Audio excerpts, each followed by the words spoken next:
Medicare can charge a penalty for not taking a prescription drug plan when you are first eligible for it. It's called a late enrollment penalty.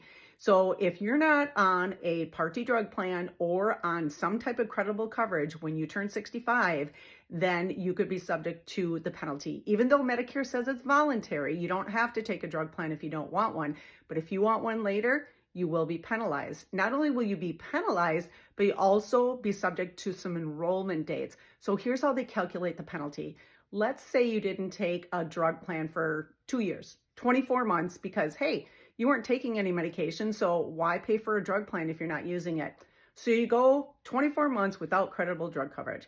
Well, it's going to be 1% for every month you didn't take it when you were eligible. So that's 24%. Well, 24% of what? Of the National Prescription Drug Plan premium average. And the average premium in 2025 is $46.50 per month.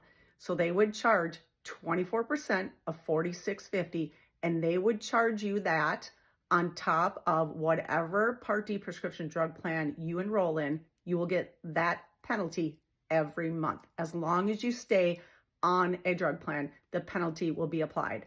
Now, it's not just the penalty, but it's the enrollment period that you're subject to. You can't just add a drug plan in the middle of the year. So if all of a sudden, it's May and you end up on a $600 prescription, well, you're going to have to pay for it yourself until the annual election period comes. And that is October 15th through December 7th.